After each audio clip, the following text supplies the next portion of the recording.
Hello student, आज की video UP board class 12 के बच्चों के लिए काफी इंपॉर्टेंट होने वाली है। जितने भी बच्चे बोर्ड एग्जाम 2023 देने वाले हैं उन सबको मैं बता दूं कि आज की इस वीडियो बस शुरू से अंत तक देख लेते हैं तो 50 नंबर का तैयारी पक्का हो जाएगा। आज की इस वीडियो में देखिए, सबसे पहले जो आपका ये हिंदी का यानी कि सामान्य हिंदी 2022 का ये पेपर है 302 डीपी कोड का, इसका फुल सॉल्यूशन एक एक क्वेश्चन को कैसे बोर्ड एग्जाम में लिखना है, ये बोर्ड एग्जाम की कॉपी होती है और कैसे लिखना है, एक एक क्वेश्चन को हल करना कैसे, ताकि आपको बोर्ड एग्जाम में हिंदी में आप 95 नंबर अचीव कर सकें। तो एक एक क्वेश्चन को समझना होगा कि किस तरीके से लिखेंगे और सभी बच्चों से आपकी कॉपी यूनिक होगी, तो बोर्ड एग्जाम में आपका नंबर बहुत ही अच्छा जाएगा। तो आज की इस वीडियो को शुरू से अंत तक देखिए और ये जो पेपर है ना, इस पेपर को अगर सोल्यूशन कर लेते हैं एक एक क्वेश्चन को, तो आप समझिए कि इसमें से काफी क्वेश्चन ग्रामर से तो काफी क्वेश्चन ऐसे हैं कि मतलब कि टोटल मैं बता रहा हूं ना कि 50 नंबर की तैयारी केवल इस वीडियो से होने वाली है। तो वीडियो को तुरंत लाइक कर दीजिए और चैनल पर नए तो सब्सक्राइब कर लीजिए, क्योंकि ऑल सब्जेक्ट की यहाँ पे बेस्ट तैयारी कराया जाएगा बोर्ड एग्जाम 2023 या फ्यूचर बोर्ड एग्जाम के लिए। तो चलिए, सबसे पहले नंबर इस पेपर में मैंने 2 मिस्टेक्स पाया है। इस पेपर में जो बोर्ड एग्जाम ने छापा है पेपर, इसमें 2 गलती पाया है और आपको भी वो गलती पकड़ना है। चलिए ध्यान से बस शुरू से अंत तक देखते रहिए और तैयारी जबरदस्त करते रहिए। आपको डेली यहाँ पे हिंदी, इंग्लिश और मैथ्स, फिजिक्स सारे सब्जेक्ट की यहाँ पे वीडियोस मिलेंगी, ठीक है। तो चलिए, सबसे पहले मैं बात करूं 302 डीपी कोड का सामान्य हिंदी 2022 का पेपर है और समय जो मिलता है 3 घंटे 15 मिनट। सेम वैसा ही आपका बोर्ड एग्जाम 2023 का भी पेपर आएगा और पूर्णांक 100 मार्क्स का। ओके, इतना तो समझ आ रहा होगा आपको। यहाँ पे निर्देश इसीलिए दिया जाता है ताकि आपको समझ जाना है कि फर्स्ट नंबर प्रारंभ की 15 मिनट परीक्षार्थियों को प्रश्न पत्र पढ़ने के लिए 15 मिनट इसीलिए दिया गया है कि पेपर को पढ़िए, कोई त्रुटि हो तुरंत बताइए जो क्लास में आपका टीचर है, तो इसलिए टाइम मिलता है। इसके बाद दूसरा है, इस प्रश्न पत्र को 2 खंडों में डिवाइड किया गया है। दोनों खंडों के सभी प्रश्नों के उत्तर देना अनिवार्य है, यानी कि 2 खंड में आपका पेपर आया हुआ, ठीक है। 2023 में भी वैसा ही आएगा, खंड क के रूप में, एक खंड ख के रूप में। तो आप देखिए, ध्यान समझिएगा, आपको ये भी चीजें सिखाएंगे कि आपको बोर्ड एग्जाम में कॉपी कैसे लिखना है, साफ साफ कैसे लिखेंगे सुंदर से, ताकि एक भी नंबर ना कटे और इस पेपर का सॉल्यूशन भी हो जाएगा। साथ में 2 काम होने वाला है, तो अंत तक देखते रहिए लाइक करके। फर्स्ट नंबर जो क्वेश्चन है आपका खंड क नंबर लिखा है कि डिप्टी कलेक्टरी के लेखक हैं। ध्यान समझिएगा, ये क्वेश्चन जो है, डिप्टी कलेक्टरी के लेखक कौन है? वासुदेव शरण अग्रवाल, अमरकांत जी, प्रोफेसर जी सुंदर रेड्डी और डॉक्टर हजारी प्रसाद द्विवेदी। इसका करेक्ट आंसर हो जाएगा दूसरा नंबर, यानी कि अमरकांत जी डिप्टी कलेक्टरी के क्या है? लेखक है। अब देखिए, इतना पहले बहुविकल्पियों को सॉल्यूशन कर लेता हूं, इसके बाद आपको लेकर के चलूंगा कॉपी में कैसे लिखना है, ठीक है। चलिए, यहां पर थोड़ा सा बहुविकल्पी 5 कर लेते हैं फटाफट से। अब देखिए, ख नंबर क्या है? भारत की एकता के रचनाकार हैं। इसी में गलती पकड़ेंगे, देखिए इसी में गलती बोर्ड एग्जाम ने किया है प्रिंटिंग में, तो ध्यान समझिएगा। भारत की एकता के रचनाकार हैं कौन है? डॉक्टर एपीजे अब्दुल कलाम, फंडीश्वर नाथ रेणु जी हैं कि रामधारी सिंह दिनकर है, वासुदेव शरण अग्रवाल। तो इसमें देखिए, भारत की एकता के रचनाकार हमारे वासुदेव शरण अग्रवाल, यानी 4 नंबर सही हो जाएगा। इसके बाद अगला क्वेश्चन, अभी देखिए इसको बोर्ड एग्जाम की कॉपी पे फिलअप करके बताएंगे कैसे लिखेंगे। पहले तो 5 बहुविकल्पी कर लिया जाए पहला का, ठीक है, यहां तक अंग तक, तो फिर बताएंगे। यहां पे देखिए ग नंबर, निम्नलिखित में से हजारी प्रसाद द्विवेदी की रचना है। देखिए इसमें से 4 ऑप्शन में से कौन सा ऑप्शन है जो हजारी प्रसाद द्विवेदी जी के द्वारा रचा गया है? यहाँ पे कल्प वृक्ष, यहाँ पे प्रियोदय, यहाँ पे कल्पलता, यहाँ पे और अंत में। तो 4 ऑप्शंस में से जो हजारी प्रसाद द्विवेदी जी की रचना है वो कल्पलता है, यानी तीसरा ऑप्शन हो जाएगा इसका करेक्ट, ठीक है। 4 नंबर क्वेश्चन पे आते हैं और यही जो है, देखिए निम्नलिखित में से प्रोफेसर जी सुंदर रेड्डी की रचना है। 4 यहाँ पे ऑप्शंस दिया है, कौन सा प्रोफेसर जी सुंदर रेड्डी की रचना है? यहाँ पे मेरे विचार, साहित्य और समाज, लैंग्वेज प्रॉब्लम इन इंडिया, धरती के फूल। तो 4 ऑप्शन में से कौन सा ऑप्शन सही है? तो यही है आपको बताने का मौका कि प्रश्न में कहां पर त्रुटि है, आपको बताना है। देखिए यही प्रश्न जो है ना गलती छपा हुआ है, इसलिए 15 मिनट टाइम मिलता है आपको पेपर पढ़ने के लिए, ताकि आसानी से पढ़ ले, क्वेश्चंस को जांच ले कौन सा गलती आया है, तो आप बता सकते हो वहां पे। और देखिए, और ये क्वेश्चन में एक यहाँ पे नहीं लगेगा, निम्नलिखित में से प्रोफेसर जी सुंदर रेड्डी की रचना नहीं है। ये 3 जो रचनाएं दिया है ना, तीनों लाइन से, मेरे विचार, साहित्य और समाज, लैंग्वेज प्रॉब्लम इन इंडिया, ये तीनों इन्हीं की है, प्रोफेसर जी सुंदर रेड्डी जी का ही ये सभी रचनाएं हैं। और यहाँ पे धरती के फूल ये नहीं है, तो इसका मतलब जो है इसमें गलती है, यहाँ पे नहीं होना चाहिए। क्या है? नहीं की रचना नहीं है, इसलिए ये प्रॉब्लम यहाँ पे नहीं, मिस्टेक हुआ है प्रिंटिंग करने में, मतलब टाइपिंग में। तो आपको इसीलिए 15 मिनट मिलता है। तो इसमें चौथा जो ऑप्शन है सही हो जाएगा, क्योंकि सुंदर जी रेड्डी जी की ये रचना नहीं है, केवल धरती के फूल, और नहीं तीनों है। ठीक है, इसके बाद अंक नंबर देखिए, आरोहण प्रमुख स्वामी जी के साथ मेरा आध्यात्मिक सफर, इन पुस्तकों के लेखक कौन है आपको बताना है। देखिए, वासुदेव शरण अग्रवाल, डॉक्टर एपीजे अब्दुल कलाम, जैनेन्द्र कुमार अगे। तो देखिए, आरोहण प्रमुख स्वामी जी के साथ मेरा आध्यात्मिक सफर, इस पुस्तक के लेखक डॉक्टर एपीजे अब्दुल कलाम जी हैं, यानी कि जो है आपका दूसरा ऑप्शन ये सही है। अब चलिए बोर्ड एग्जाम में कॉपी कैसे लिखेंगे, एक एक क्वेश्चन को सीख लीजिए ताकि आपको बोर्ड एग्जाम में हिंदी में एक भी नंबर न कटे। चलिए ध्यान से देखिएगा, कॉपी पे आपको ध्यान से देखना है। ठीक है, तो ध्यान से देखिए यहाँ पे कॉपी में कैसे फिलअप करना है। सबसे पहले आपको कॉपी में मार्जिन लाइन ये कहलाती है, जो इस साइड में देखिए बाई साइड में दो रेखा खींची हुई है लाइन, इसी को बोलते हैं मार्जिन लाइन, इसको स्केल से खींचा जाता है। ठीक है, अब इसके बाद आपका पेपर जो है खंड क कर रहे थे ना, खंड क ये वाला, अब यहां से कॉपी में पहले ऊपर लिखेंगे खंड क, यहाँ पे सबसे ऊपर टॉप में इसको अंडरलाइन कर देंगे ताकि सभी बच्चों से कॉपी आपका बेस्ट दिखे। अब इसके बाद खंड क में प्रश्न स्टार्ट होगा पहला, तो यहाँ पे प्रश्नोत्तर संख्या आपको डालना है। आपको बोर्ड एग्जाम में केवल दो पेन का यूज करना है, एक ब्लैक पेन और एक ब्लू पेन। ब्लैक पेन थोड़ा सा मोटा होना चाहिए ताकि आपको हेडिंग जो है थोड़ा अच्छा दिखे, बड़ा दिखे साइज में। ठीक है, प्रश्नोत्तर संख्या ऐसे डाल के अंडरलाइन कर देंगे, एक नंबर यहाँ पे डालेंगे पहला क्वेश्चन के लिए। अब यहां से देखिए क ख ग घ अंग, यानी कि 5 क्वेश्चन केवल पहला प्रश्न में रहेगा। ठीक है, अब देखिए कैसे मालूम चलेगा कि कौन से कैसे उत्तर इसमें लिखना है। पहला का क का कौन सा ऑप्शन सही था? दूसरा। देखिए पहला का क का कौन सा ऑप्शन सही है? दूसरा सही है ना, दूसरा ऑप्शन उतार देना है। दूसरा लिख के अमरकांत, यहाँ पे दिख रहा है दूसरा लिखे हैं और यहाँ पे अमरकांत उतार दिए। ऐसे ही पांचों जितने भी ऑब्जेक्टिव किए अभी ना, सबको ऐसे ही करना है। ख नंबर का चौथा ऑप्शन सही था, तो यहाँ पे ख लिखे, चौथा लिख दिए और ऑप्शन उतार दिए। इसी तरीके से तीसरा है, तीसरा ऑप्शन सही है, ग का तीसरा कल्पलता, तो ग का तीसरा कल्पलता ऐसे लिखना है। ठीक है, एक एक चीज को समझिए।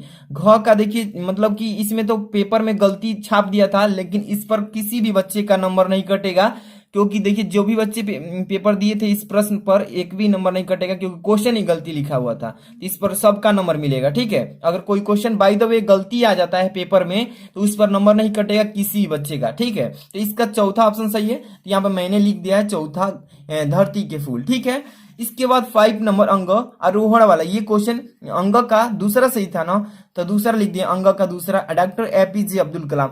आपको ऐसे ही साफ साफ लिखना है ताकि एक भी नंबर ना कटे। अगर बाय द वे कोई ऑप्शन आपका गलती हो जाता है तो कैसे काटना है, देखिए ध्यान से देखिए। मान लीजिए कि आपका कोई क्वेश्चन गलती हो गया, तो आपको ये पहला हो गया, यहाँ पे ऐसे काट लेंगे। ठीक है, एक बार पेंसिल चला देंगे बीच से या आप पेन चला देंगे, इस तरीके से नहीं करना है, इस तरीके से भाण भून नहीं करना है, एक बार बीच से पेन चला देंगे, कट गया। ठीक, इस तरीके से।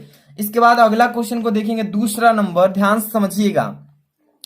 दूसरा नंबर क्वेश्चन यहां से स्टार्ट होता है। क नंबर, निम्नलिखित में से अयोध्या सिंह उपाध्याय हरिओ जी द्वारा लिखित महाकाव्यात्मक रचना है। इसमें महाकाव्यात्मक रचना कौन सी है? यहाँ पर लिखा है रुक्मणी परिचय, इसके बाद रस कलश, इसके बाद वैदेही वनवास, इसके बाद अध खिला फूल। तो इसमें से कौन सा ऑप्शन सही है कि जो कि अयोध्या सिंह उपाध्याय हरिओ जी के द्वारा महाकाव्य रचा है? तो इसमें तीसरा जो ऑप्शन दिख रहा है आपको, वैदेही वनवास, ये जो है उन्हीं की क्या है, महाकाव्यात्मक रचना है। तो दूसरा ऑप्शन, तीसरा ऑप्शन सही है। चलिए पांचों कर लेते हैं, फिर इसका कॉपी में फिलअप करेंगे। ख नंबर, निम्नलिखित में से मैथिली शरण गुप्त जी की रचना है।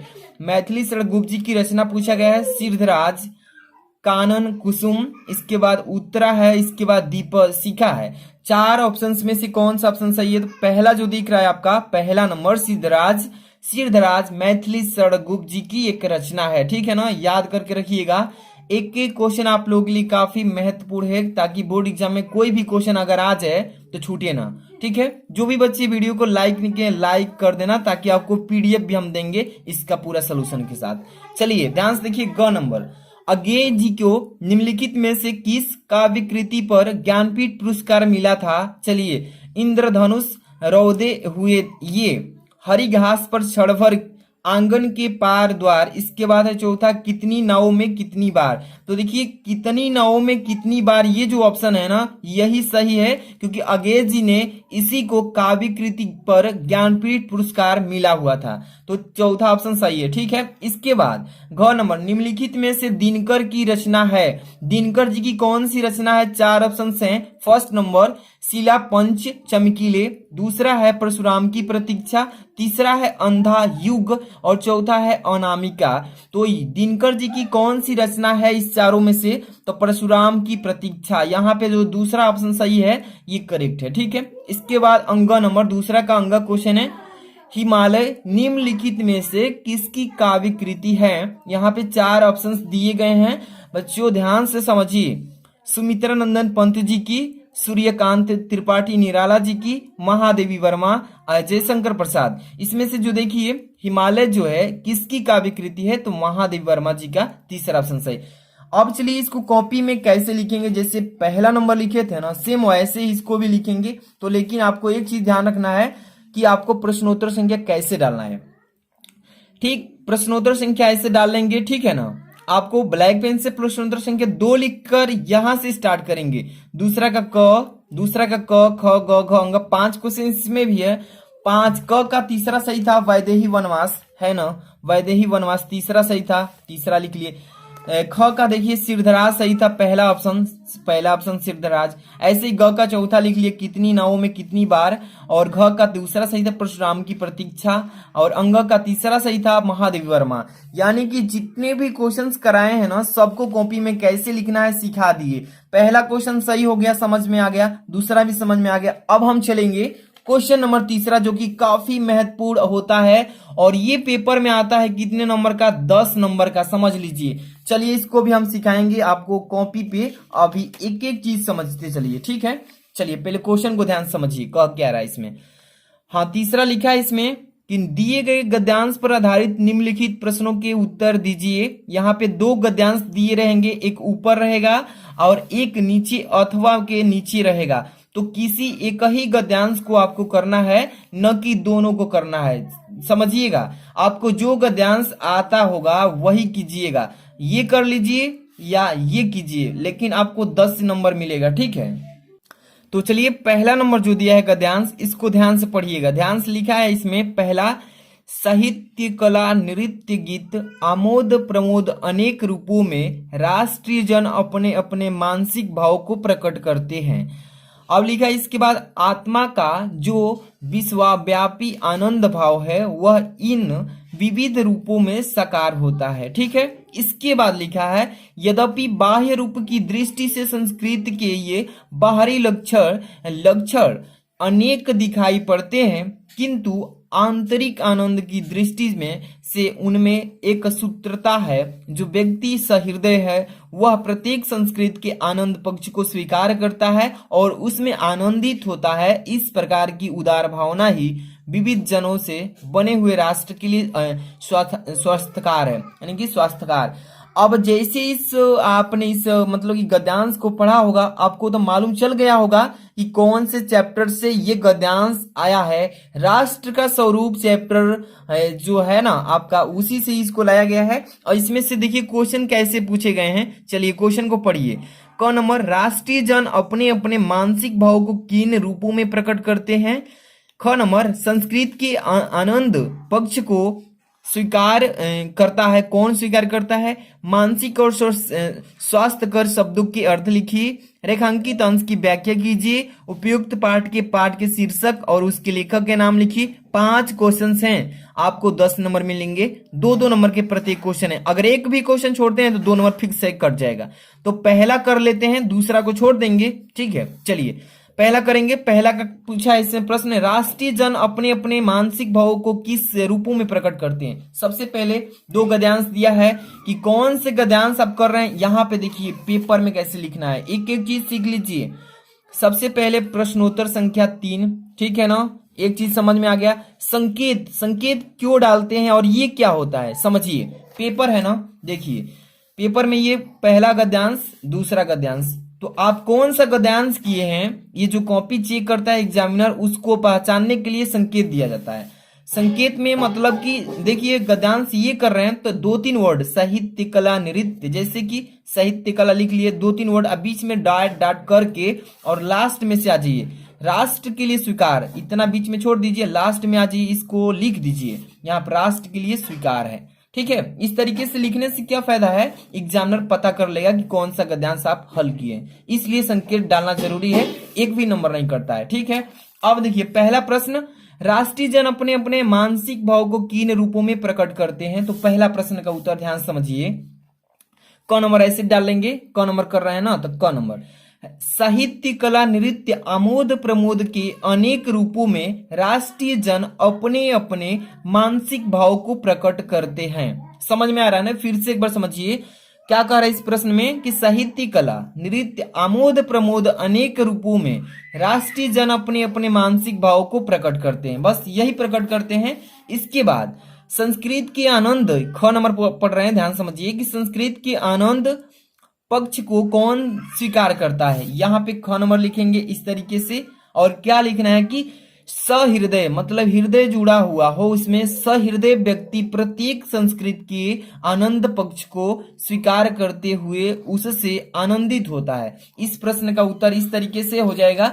अगला क्वेश्चन इसमें क्या लिखा गया है, ग नंबर लिखा है इसमें कि मानसिक और स्वास्थ्यकार शब्दों के अर्थ लिखिए। दो चीज का अर्थ बताना, एक मानसिक का, एक स्वास्थ्यकर का, या एक स्वास्थ्यकर, दोनों का अर्थ बता देना है। चलिए तो यहां से देखिए ग नंबर है मन से संबंधित, मानसिक का अर्थ क्या हो जाएगा, मन से संबंधित, और स्वास्थ्यकार का स्वास्थ्यवर्धक। ठीक है ना, इसका उत्तर हो जाएगा। इसके बाद अगला क्वेश्चन है आपका, ध्यान से देखिए घ नंबर रेखांकित अंश की व्याख्या करना है इसमें, और बहुत बच्चे को समझ में नहीं आता है रेखांकित अंश। ये जो अंडरलाइन किया है, रेखा खींचा हुआ है जितने भी शब्द के नीचे, इस शब्द का सही अर्थ क्या होगा, कहने का मतलब इस शब्द का भाव क्या है, इसका मतलब क्या है, वही इसमें लिखना है। तो लिखा है कि यद्यपि बाह्य रूप की दृष्टि से संस्कृत के ये बाहरी लक्षण अनेक दिखाई पड़ते हैं, किंतु आंतरिक आनंद की दृष्टि से उसमें एक सूत्रता है,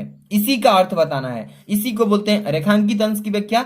सबसे पहले आपको हेडिंग लगाना होता है इसमें, देखिए घ नंबर रेखांकित अंश की व्याख्या, हेडिंग डालेंगे अच्छे से और इसको अंडरलाइन करके लिखेंगे। इसमें ध्यान समझिएगा कि कवि कहता है, जो कवि लिखा है चैप्टर को, वो कह रहा है अपने भाव में कि कवि कहता है कि यदि किसी संस्कृत को साधारण दृष्टिकोण से देखा जाए तो किसी भी संस्कृत के तत्व विभिन्न प्रकार के दिखाई पड़ते हैं। ठीक है, लेकिन अगर थोड़ा सा भी चिंतन किया जाए तो विभिन्न संस्कृतियों के विभिन्न क्रियाकलापों जैसे साहित्य कला नृत्य गीत आमोद प्रमोद में एक रूपता देखने को मिलेगी।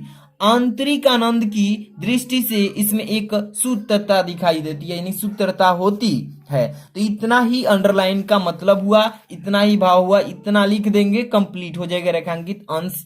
अगला है क्वेश्चन आपका, उपयुक्त गद्यांश के पाठ शीर्षक बताइए। शीर्षक का मतलब क्या होता है, पाठ का नाम क्या है, शीर्षक का मतलब पाठ का नाम, और लेखक मतलब उस पाठ को कौन लिखे हैं, ये आपको बताना है। चलिए, जैसे आपने गद्यांश पढ़ा होगा, आपको मालूम चल गया होगा, तो मैंने बताया पाठ का नाम, यहाँ पे अंक नंबर डालेंगे, पाठ का नाम डालेंगे इस तरीके से, और राष्ट्र का स्वरूप जो चैप्टर है ये शीर्षक हो जाएगा इसका। लेखक का नाम डॉक्टर वासुदेव सर अग्रवाल जी के द्वारा ये पाठ लिखा गया है। तो हो गया ना 10 नंबर पक्का यहाँ से, और पेपर में ये ऐसा ही क्वेश्चन आएगा 100% फिक्स। अगर आपको ये आता होगा तो ये भी कर सकते हैं, इसमें भी उतने ही क्वेश्चंस दिए गए हैं, इधर 5 क्वेश्चंस। ठीक है ना, समझ में आ रहा है ना। 4 नंबर क्वेश्चन पे चलते हैं, समझते चलिए। 4 नंबर क्वेश्चन ये भी 10 नंबर का है पेपर में, इसमें भी 5 क्वेश्चन दिए रहेंगे। करना कैसे है, चलिए समझते चलिएगा। इसमें लिखा है कि दिए गए पद्यांश पर आधारित निम्नलिखित प्रश्नों के उत्तर दीजिएगा। इसमें लिखा है, कहते आते थे यही अभी नरदेही, कहते आते थे यही अभी नरदेही, माता न कुमाता पुत्र कुपुत्र भले ही। अब लिखा है कि अब कहे सब यह है विरुद्ध विधाता, है पुत्र पुत्र ही रहे कुमाता माता। अब लिया कि बस मैंने इसका बाह्य मात्र ही देखा, दृढ़ दृढ़ हृदय न देखा, मृदुल गात्र ही देखा, परमार्थ न देखा, पूर्ण स्वार्थ ही साधा, इस कारण ही तो हाय आज यह बाधा। युग युग तक चलती रहे कठोर कहानी, रघुकुल में भी थी एक अभागिनी रानी। जैसे इस पद्यांश को आपने पढ़ा होगा, आपको मालूम चल गया होगा कि कौन से ये पार्ट से आपको दिया गया पद्यांश से। तो आपको यहाँ पे बताना है सबसे पहले कि कौन से पार्ट से पद्यांश दिया गया है, कमेंट करना होगा। अब चलिए, इसमें 5 क्वेश्चन हैं। नरदेही अभी तक क्या कहते आ रहे थे, यहाँ पे युग युग तक क्या कठोर कहानी चलती रहेगी, गात्र और परमार्थ शब्दों का अर्थ बताना है, रेखांकित अंश की व्याख्या करना है, इसमें उपयुक्त कविता शीर्षक के कवि के नाम लिखना है। चलिए डांस देखिएगा। अब यहाँ से कहते आते थे यही, तो ये जो है ना, आपको पहले प्रश्न को एक एक क्वेश्चन को जवाब देना है। चलिए, नरदेही अभी तक क्या कहते आ रहे थे, ठीक है, पहला प्रश्न जवाब देंगे, इसके बाद लाइंस करते आएंगे। तो इसमें भी संकेत डालना है, प्रश्नोत्तर संख्या सीखना है। देखिए चौथा नंबर क्वेश्चन यहाँ पे सिखा रहे हैं, ध्यान समझिए। प्रश्नोत्तर संख्या 4 ऐसे लिख लेंगे, समझ में आ रहा है ना। प्रश्नोत्तर संख्या 4 ऐसे लिख लेंगे, आराम से साफ साफ लिख लेंगे। और लास्ट में आपको मैंने बताया कि संकेत तो पहले जरूरी है। संकेत में क्यों जरूरी है, एक एक चीज सिखाते चल रहा हूं।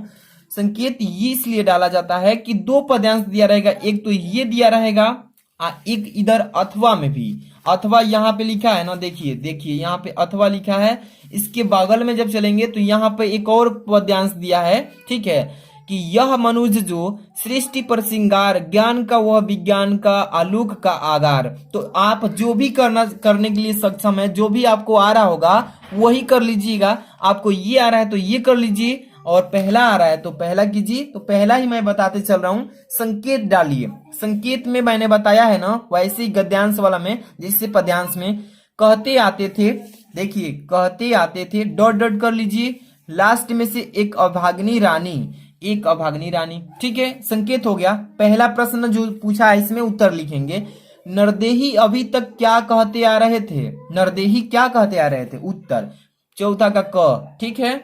नरदेही अभी तक यही कहते आए थे, मतलब आए कि पुत्र कपुत्र हो सकता है, मतलब कि पुत्र अपने क्या हो सकता है, कपुत्र हो सकता है, पर माता कुमाता नहीं हो सकती। कहने का मतलब कवि का भाव क्या है कि पुत्र जो है बड़ा होकर के अपनी भावनाओं को भूल सकता है, लेकिन जो है माता कभी कुमाता नहीं होती। तो ये जो है आप लोग को इस पद्यांश को पढ़ने से क्या शिक्षा मिलती है, ये जो कवि है आपके लिखे हुए हैं इस चैप्टर को, इस कवि मतलब पद्यांश को, तो आप ही लोग के सीख के लिए लिखा गया है इसमें, ताकि इससे आपको कुछ सीखने को मिले अपने जीवन के दृष्टि में। तो यहाँ पर देखिए, नरदेही अभी तक यही कहते आए हुए हैं कि पुत्र कपुत्र हो सकता है, नहीं, पुत्र अपनी जीवन में कभी भी बदल सकता है अपनी भावनाओं को अपने माता पिता के प्रति, पर माता कभी कुमाता नहीं हो सकती है, वो हमेशा अपने पुत्र के ही जैसा मानती है। वो यही प्रश्न में लिखा गया है। इसके बाद देखिए अगला क्वेश्चन लिखा है ख नंबर, युग युग तक क्या कठोर कहानी चलती रहेगी, ये प्रश्न का उत्तर देना है। तो ये ख नंबर डालेंगे, इन पंक्तियों में कैकेयी को अपने ऊपर लगने वाले कलंक और पुत्र की प्रवृत्ति को न पहचान पाने का पश्चाताप हुआ है। पश्चाताप का मतलब होता है पछतावा करना, ठीक है। इसके बाद है ग नंबर, गात्र तथा प्रमार्थ शब्दों का अर्थ बताना है। 2 शब्द ऐसे दिए रहेंगे पेपर में, गात्र प्रमार्थ ऐसे लिखा रहेगा, कोई भी इसमें से वर्ड उठा करके यहाँ पे लिख देगा और अर्थ पूछ देगा उसका मतलब। गात्र प्रमार्थ का शब्द का अर्थ पूछा है इसमें, तो यहाँ पे देखिए ग नंबर, गात्र का मतलब होता है देह या शरीर, ठीक है, और प्रमार्थ का मतलब ऐसी वस्तु जो सबसे बढ़कर हो, उत्कृष्ट कहते हैं उसी को, ठीक है, जो सबसे बढ़कर हो। इसके बाद है आपका अगला क्वेश्चन, रेखांकित अंश की व्याख्या कीजिए, यानी कि अंडरलाइन का व्याख्या करना है। चलिए अंडरलाइन कहां पर किया है, ध्यान समझिएगा, क्या लिखा है इसमें कि अब कहे यही सब, मतलब अब कहे सभी यह हाय, मतलब अब सब लोग यही कहने लगे हैं। हाय का मतलब क्या होता है, मतलब कि उसकी बुराई कर रहे हैं। विरुद्ध विधाता, विधाता मतलब होता है ईश्वर, जो ईश्वर ने बनाया उसको। है पुत्र पुत्र ही, मतलब पुत्र तो पुत्र ही है, रहे कुमाता माता, यानी कि अब जो माता है कुमाता हो चुकी है। यहाँ पे इसका भाव देखिए, इसको कैसे लिखेंगे। रेखांकित अंश की व्याख्या अंडरलाइन यहाँ पे किया, उसका घ नंबर का रेखांकित अंश की व्याख्या लिखेंगे और यहाँ पे लिखेंगे कि लेखक का कहना है कि, मतलब लेखक जो है इस काव्यांश पद्यांश में लिखा है कि लेखक का कहना है कि पुत्र तो पुत्र ही रहता है, ठीक है, पुत्र जो है पुत्र ही रहता है, लेकिन माता की भी कुमाता हो गई है, मतलब हो गई।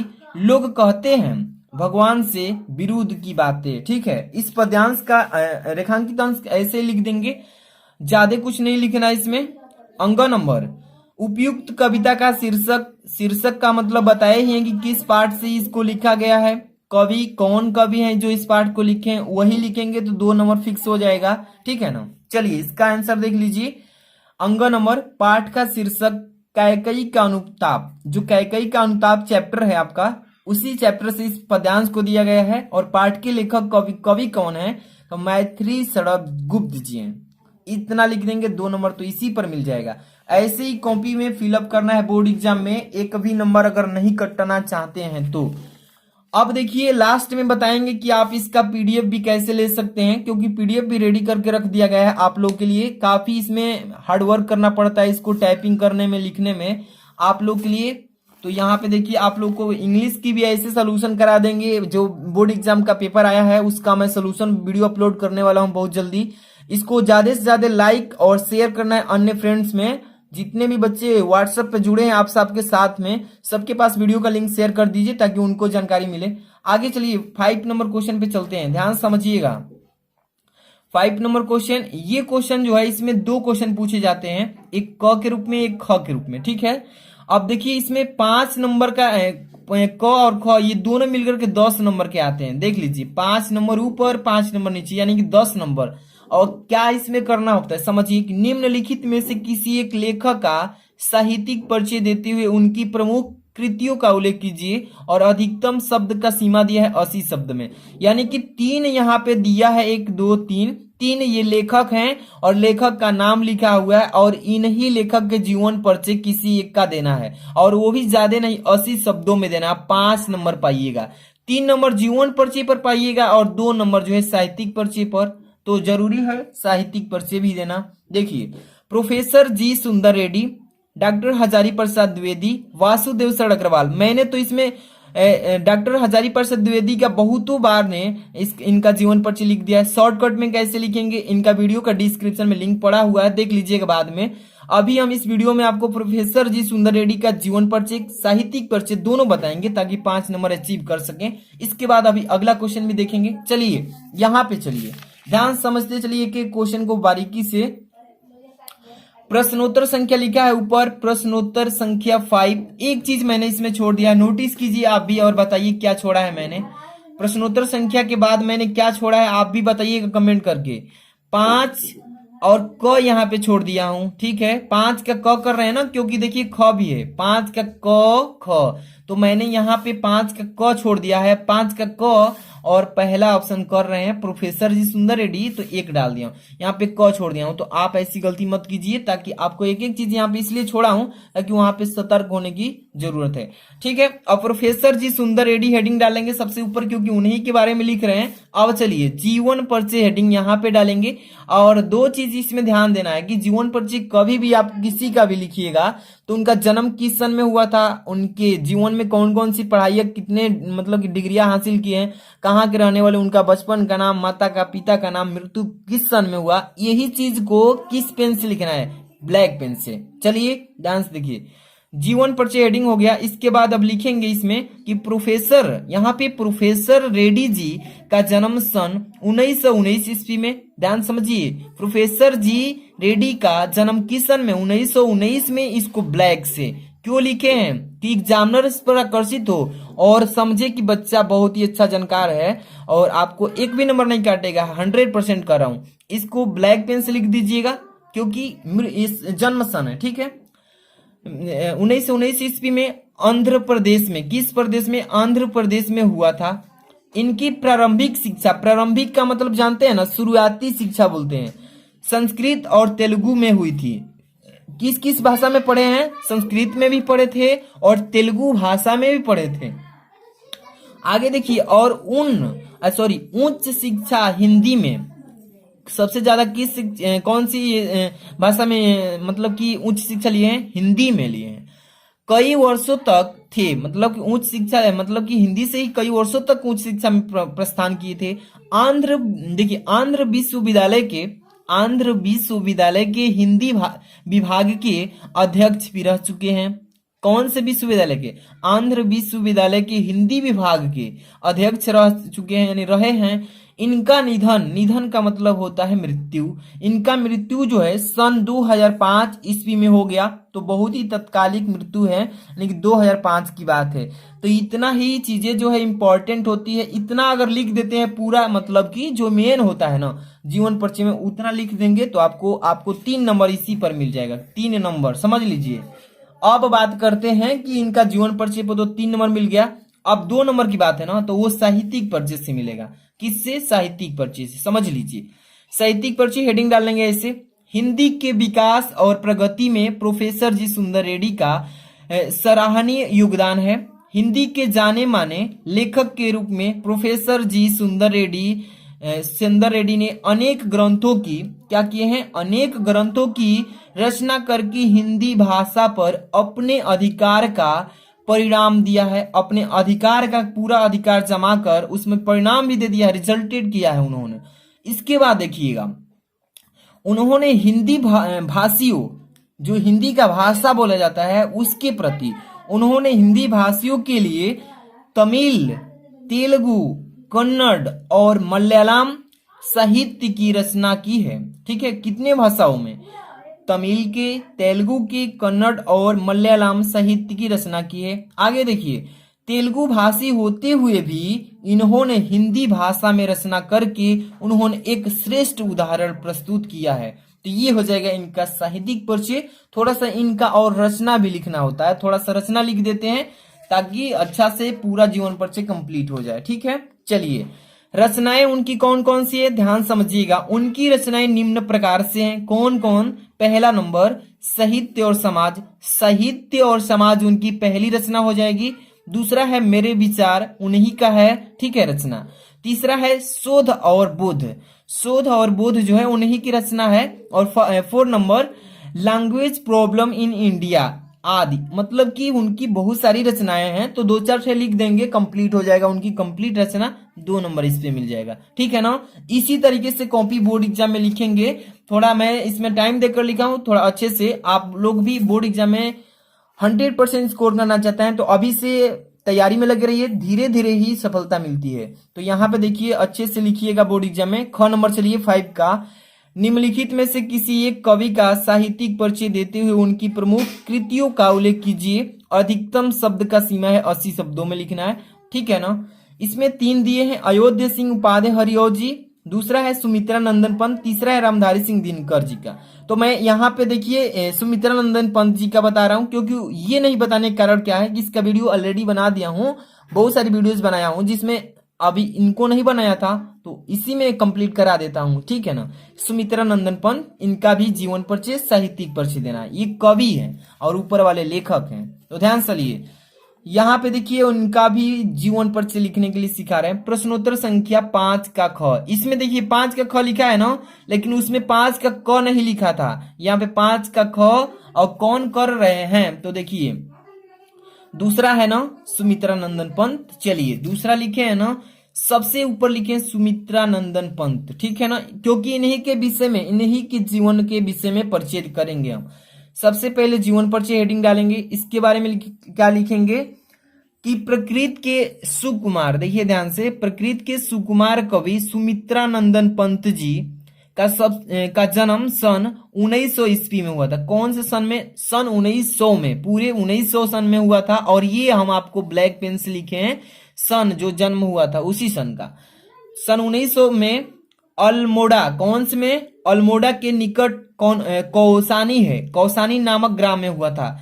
सन 1900 ईस्वी में अल्मोड़ा के निकट एक कौसानी नामक गांव है, गांव यानी ग्राम बोलते हैं, ग्राम में हुआ था। प्रारंभिक शिक्षा इनकी अल्मोड़ा में ही हुई। प्रारंभिक जो शिक्षा थी कहाँ पे किए हैं, अल्मोड़ा में ही किए हैं।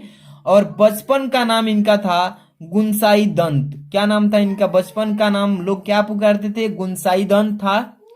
हिंदी माता की सेवा करते हुए हिंदी का यह अमर पुत्र जो है सन 1977 ईस्वी, लिखा है ना 1977 ईस्वी में पंच तत्वों में लीन हो गए। पंच तत्व मतलब जो हमारी शरीर बना है ना, जो हमारी देह बनी है, हमारा शरीर, ये 5 तत्वों से मिलकर बना है। अगर ये 5 तत्व नहीं रहेंगे तो हमारी जो शरीर है ये मिट्टी के समान है। तो देखिए 5 तत्वों में लीन हो गए, मतलब कि पांचों तत्व उनके समाप्त हो जाते हैं तो प्राण भी बाहर निकल जाते हैं, तो उसी में लीन हो गए। तो इस पर आपको कितने नंबर मिल गए, 3 नंबर। अब चलते हैं, हम आपको बताते हैं साहित्यिक परिचय। ठीक है, इनका साहित्यिक परिचय ध्यान समझिएगा। हेडिंग साहित्यिक परिचय डालेंगे। सुमित्रानंदन पंत जी की प्रथम कविता गिरजे का घंटा सन 1916 ईस्वी में प्रकाशित हुई। ठीक है ना, साहित्यिक परिचय में लिखेंगे। तत्पश्चात, तत्पश्चात का मतलब होता है इसके बाद, तत्पश्चात का मतलब इसके बाद इनकी रचनाएं उच्छ्वास, उच्छ्वास है एवं ग्रंथि सन 1920 ईस्वी में प्रकाशित हुई। साथ ही सन 1927 में वीड़ा और 1928 में पल्लव नामक कविता संग्रह प्रकाशित हुई थी। इतना चीजें आपको लिख लेना है। जो भी बच्चे वीडियो को लाइक नहीं किए हैं, लाइक करके शेयर कीजिएगा अपने दोस्त में, व्हाट्सएप या जो भी शेयर करने का माध्यम है, जहां से भी कर सकते हैं। क्योंकि देखिए कल नेक्स्ट डे हम आपको ला रहे हैं इंग्लिश का ऐसे फुल सॉल्यूशन के साथ आपको मॉडल पेपर। तो वीडियो को लाइक करके शेयर कर देना, चैनल पे सब्सक्राइब करके बेल आइकन हिट करके रखिए कि कोई भी वीडियो अगर आती है तो सबसे पहले आप देख सकें और हेल्प करें बोर्ड एग्जाम की तैयारी के लिए। चलिए साहित्यिक परिचय इतना हो गया ना, आगे लिखेंगे कि कुछ दिन कलंकाकर, देखिए कलंकाकर में ठहरे। वहां एक मतलब क्या है, जगह का नाम है, कलाकंकार में ठहरे। पुनः प्रयाग आकर रूपमा, प्रयाग जो प्रयागराज है ना, प्रयाग आकर रूपमा नामक पत्रिका का संपादन किया, कार्य संभाला, है ना।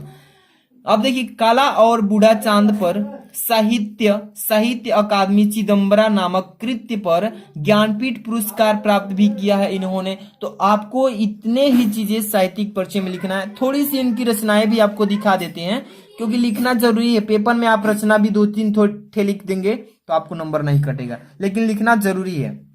प्रमुख कृतियां निम्नलिखित है इनकी, देखिए एक है पहला नंबर लोकायतन, इसके बाद दूसरा है वीड़ा, तीसरा क्या है पल्लव है, चौथा है गुंजन और पांचवा है ग्रंथि। तो इतना आप क्या लिख लेंगे, इनकी क्या लिखेंगे, रचनाएं लिखेंगे, कंप्लीट हो जाएगा जीवन परिचय। ये थे कवि और इसके बाद हम क्वेश्चन चलेंगे आगे को लेकर, ध्यान समझिएगा। 5 नंबर कंप्लीट हो गया ना। इसके बाद अगला क्वेश्चन आपका है, ध्यान समझिएगा, यानी कि 6 नंबर क्वेश्चन, ध्यान समझिएगा। अब यहां पे क्या लिखा है कि ध्रुव तारा, लो पहले तो गलती कर दिया पेपर में, बोला हूं ना कि पेपर में आपको मिलाना है, इसीलिए पढ़ने के लिए 15 मिनट देता है पेपर में। आप देखिए यहाँ पर पहले ही गलती लिखा है, ध्रुव यात्रा होना चाहिए तो तारा लिखा है। गलती है कि नहीं, गलती है, गलती है। ध्रुव तारा नहीं होता है, ध्रुव यात्रा होता है। जो पेपर टाइपिंग किया है ना वही गलती किया है। बोर्ड एग्जाम में भी थोड़ी थोड़ी पेपर में गलतियां आ रही है, इसलिए पेपर में जो है 15 मिनट टाइम दिया जाता है कि पढ़ लीजिए पहले क्वेश्चंस को। कोई गलती क्वेश्चन अगर आता है तो तुरंत एग्जामिनर को बताइए जो एग्जाम ले रहा है वहां पे, है ना। ध्रुव तारा यहाँ पे गलती है, ध्रुव यात्रा होना चाहिए। अथवा बहादुर कहानी का सारांश लिखिए, अधिकतम शब्द का सीमा 80 शब्दों में देना है। 5 नंबर का ये क्वेश्चन है, 6 नंबर वाला। अगर वो नहीं कर पा रहे हैं तो अथवा में भी क्वेश्चन दिया रहेगा, आप इसमें से कोई एक कर लीजिए। पंच लाइट दिया है, बहादुर दिया है, कहानी के उद्देश्य पर प्रकाश डालना है। इसमें अधिकतम शब्द का सीमा लिखा है कि 80 शब्दों में लिखना है, ज्यादा नहीं लिखना है, 80 शब्द के ठीक अंदर भी लिख सकते हैं। तो आज के इस वीडियो में हम आपको देखिए यहाँ पे प्रश्नोत्तर संख्या पहले डालेंगे, प्रश्नोत्तर संख्या 6, प्रश्नोत्तर संख्या 6 डालेंगे। पंच लाइट के बारे में हम कहानी का यहाँ पे उद्देश्य जो है इसका सारांश लिख लेंगे। चलिए पंच लाइट जो दिख रहा है ना यहाँ पे, पंच लाइट का उद्देश्य लिखेंगे कहानी का। चलिए पंच लाइट डालेंगे। अथवा वाला क्वेश्चन है ना, अथवा वाला क्वेश्चन है, पंच लाइट है, तो इसको हम यहाँ पे देखिए, ठीक है। पंच लाइट हेडिंग हो गया, क्योंकि इसी में लिख रहे हैं तो एग्जामिनर तुरंत समझ लेगा कि पंच लाइट पे लिखे हैं। अब चलिए पंच लाइट कहानी का उद्देश्य समझिए। अब बहुत ही ये फेमस कहानी है, बहुत ही इंटरेस्टिंग कहानी है, क्योंकि 5 नंबर का है तो लिखना पड़ेगा ही। पंच लाइट रेणु जी की आंचलिक कहानी है। पंच लाइट जो रेणु जी है इनकी आंचलिक कहानी है। आंचलिक कौन नहीं जानता है इनको। कहानी में बिहार के एक पिछड़े गांव के परिवेश का मतलब परिवार समझिए, परिवेश के सुंदर चित्रण प्रस्तुत किया गया है। ठीक है ना। इसके बाद देखिए यहाँ पे महता टोली में एक महता टोली थी। उस महता टोली में अशिक्षित लोग रहते थे, मतलब अशिक्षित लोग थे उस टोली में। अब देखिए उन्होंने यहाँ पे, जहां पे पेन चला रहा हूं वहां पे ध्यान देना है, उन्होंने रामनवमी के मेले से पेट्रोमैक्स खरीदा। पेट्रोमैक्स जान रहे हैं ना, लालटेन पहले आती थी, पहले बहुत पुराने समय में लालटेन जला करके मतलब कि उजाला किया जाता था, तो उसी को बोलते थे पेट्रोमैक्स खरीदा, जिसे वे पंचलाइट कहते हैं, जिसे उस गांव के लोग क्या कहते हैं, पंचलाइट कहते हैं। पंचलाइट को ये सीधे साधे लोग सामान की चीजें समझते थे, मतलब समझते हैं। वहां के जो लोग हैं पंचलाइट को सीधे साधे समझते थे, क्योंकि उसको जलाना बुझाना और उसका वैल्यू समझते ही नहीं थे, क्योंकि उसके विषय में उनको जानकारी ही नहीं थी उस गांव के लोग को। अब देखिए पंचलाइट को देखने के लिए टोली के सभी बालक, औरतें और मर्द इकट्ठे हो जाते हैं। उस पंचलाइट को देखने के लिए सारे गांव के बच्चे, मोहल्ले के सारे औरतें, बूढ़े सब लोग आ जाते हैं। अब देखिए सरदार अपनी पत्नी को आदेश देता है। देखिए इसमें जो सरदार है उस गांव का, जो अपनी पत्नी को आदेश देता है। अब देखिए इसके बाद आदेश देता है कि शुभ कार्य, यहाँ पे देखिए शुभ कार्य को करने से पहले वह पूजा पाठ का प्रबंध कर ले। यानी कि आदेश दिया अपनी पत्नी को कि शुभ कार्य करने के लिए सबसे पहले पूजा पाठ की प्रबंध, मतलब होता है व्यवस्था करना। अब देखिए सभी उत्साहित हैं, सभी जितने भी गांव के बच्चे इकट्ठे हुए, सभी जितने भी औरतें, सब लोग उत्साहित का मतलब देखने के लिए। परंतु समस्या उठती है, वहां पे एक समस्या उठ जाती है कि पंचलाइट जलाएगा कौन, मतलब कि उस पंचलाइट को जलाएगा कौन, क्योंकि किसी को जानकारी नहीं था। आगे देखिए इसमें क्या लिखेंगे, समझिए इस पंचलाइट कहानी का सारांश। अब देखिए सीधे साधे लोग पेट्रोमैक्स को जलाना भी नहीं जानते थे, मतलब कि वहां के जितने भी सीधे साधे लोग थे, अशिक्षित थे, अनपढ़ थे, वो सभी पेट्रोमैक्स को जलाना भी नहीं जानते थे। अब देखिए इस टोली में गोधन नाम का एक युवक है। उस टोली में एक गोधन नाम का युवक का मतलब बालक है।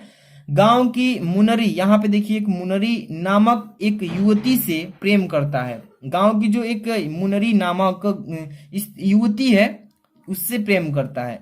मुनरी यहाँ पे देखिए औरत है, युवती है। मुनरी की माँ ने, जो मुनरी की माँ थी, माँ ने पंचों से गोधन की शिकायत की थी। क्या शिकायत की थी कि वह उसके घर के सामने से गाना गाकर निकलता है, घर के सामने से आता है और गाना गाकर निकलता है। इस कारण पंचों ने उसे जाति से अलग निकाल रखा है, इसलिए उसके पंच जो थे उसको अपने जात से अलग कर दिया है।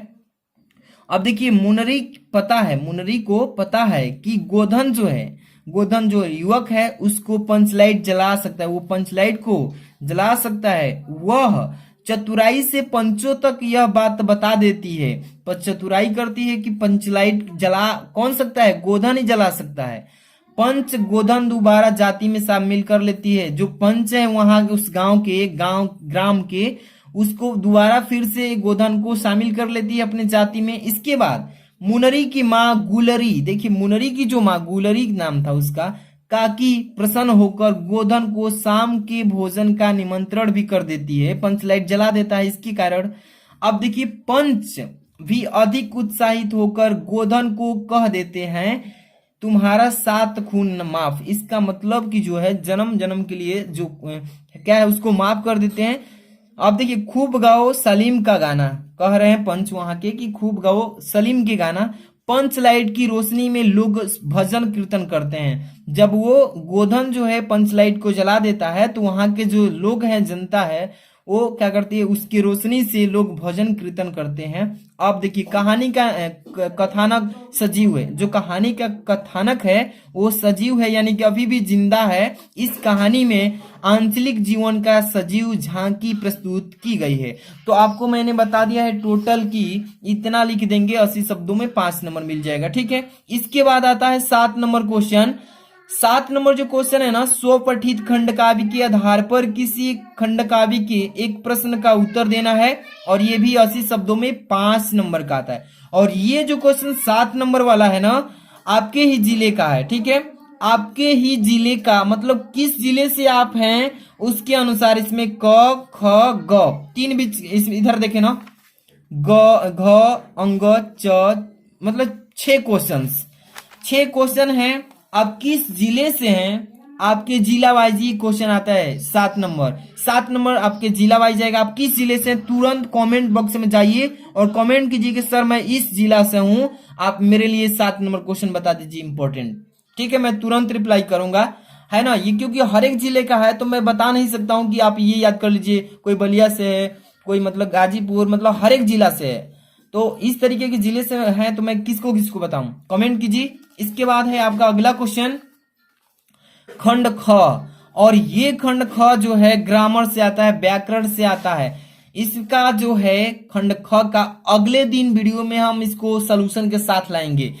8 number question, 9 number question, 10 number question और यहाँ पे 11 नंबर क्वेश्चन, जितने भी हैं टोटल 11 और 12 13 14 टोटल क्वेश्चन, यानी कि 8 से लेकर के 14 तक मैं नेक्स्ट डे लाऊंगा। इसके लिए आपको ज्यादा से ज्यादा लाइक करिए, कमेंट करके बताइएगा, शेयर करके, चैनल को सब्सक्राइब करके बेल आइकन प्रेस करके रखिएगा। कल नेक्स्ट डे इसका भी पूरा फुल सोल्यूशन, वो भी सुबह में ही आएगा, सुबह सुबह में, ठीक है। आपको 7 बजे वीडियो मिल जाएगी सुबह में। और इस वीडियो का जो भी बच्चे सेकंड पार्ट अभी वीडियो नहीं देखे हैं खंड ख का, वीडियो के डिस्क्रिप्शन में लिंक दे देंगे, आप लोग जरूर देख लीजिएगा एक दिन के बाद नेक्स्ट डे। मिलते हैं नेक्स्ट वीडियो में। Thanks for watching.